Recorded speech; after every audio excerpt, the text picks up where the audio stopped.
सलाम हिंदुस्तान दोस्तों, आज मैं आपको बताऊंगा माशाअल्लाह के बारे में, माशाअल्लाह के बारे में और माशा के बारे में। माशाअल्लाह ये 3 शब्द हैं और एक है माशाअल्लाह, ये 2 शब्द हैं। पहला जो है माशाअल्लाह वो एक सही टर्म है, वही बोलना और लिखना चाहिए। माशाअल्लाह जो हम मिलाकर लिख देते हैं तो वो थोड़ा सा ठीक नहीं है।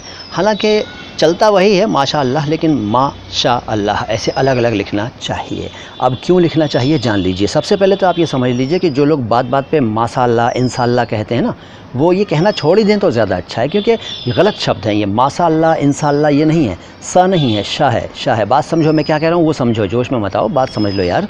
मैं ये कह रहा हूँ मासा या इंसा नहीं बोलना है, यहाँ पर आपको बोलना है माशाअल्लाह और इंशाअल्लाह, ठीक है। इंशाअल्लाह के बारे में मैं पिछले वीडियो में बता चुका हूँ, उसको देख लीजिएगा। अब बात हो रही है माशाअल्लाह की और माशाअल्लाह की। अच्छा जी, तो पहले ये दूसरा वाला समझ लो, माशाअल्लाह वाला। देखो भाई, माशाअल्लाह जो है ना, ये मैंने आपको पहले बता दिया कि अलग अलग लिखना है, जोड़ के लिखेंगे तो ठीक बात नहीं होगी।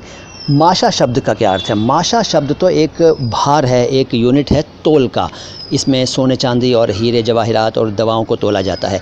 माशा, माशा क्या होता है? एक माशा में 8 रत्ती होते हैं और एक माशा जो है वो तोले का 12वां हिस्सा होता है। अब ये तोला, माशा, रत्ती क्या होता है ये किसी और वीडियो में समझाऊंगा, क्योंकि यहाँ बात लंबी हो जाएगी, इसलिए इसको यहीं छोड़ता हूँ और आता हूँ शब्द पर, माशाअल्लाह और माशाअल्लाह पर। माशा बता दिया मैंने, तोल का एक भाग, एक कहना चाहिए प्रकार है, एक प्रकार की तोल है, एक यूनिट है तोल की, ठीक है। तो उसके साथ अल्लाह शब्द आप लिख देंगे तो वो बात कुछ बनेगी नहीं, समझ में नहीं आएगा कि आप क्या कहना चाह रहे हैं। माशाअल्लाह तो ठीक है, इसका क्या मतलब है? माशाअल्लाह का मतलब है जैसा चाहा अल्लाह ने, या जो अल्लाह ने चाहा। वॉट अल्लाह हैज़ विल्ड, या वॉट अल्लाह विल्ड, या एज़ अल्लाह हैज़ विल्ड, या एज़ अल्लाह विल्ड। जो अल्लाह ने चाहा, जैसा कि अल्लाह ने चाहा, वॉट एवर अल्लाह ने चाहा, ठीक है। तो ये अर्थ है। तो ये हम जो बोलते हैं ना, तो उसको अगर हम सही इस्तेमाल करें, सही अर्थों को जानने के बाद इस्तेमाल करें तो बात ही कुछ और है।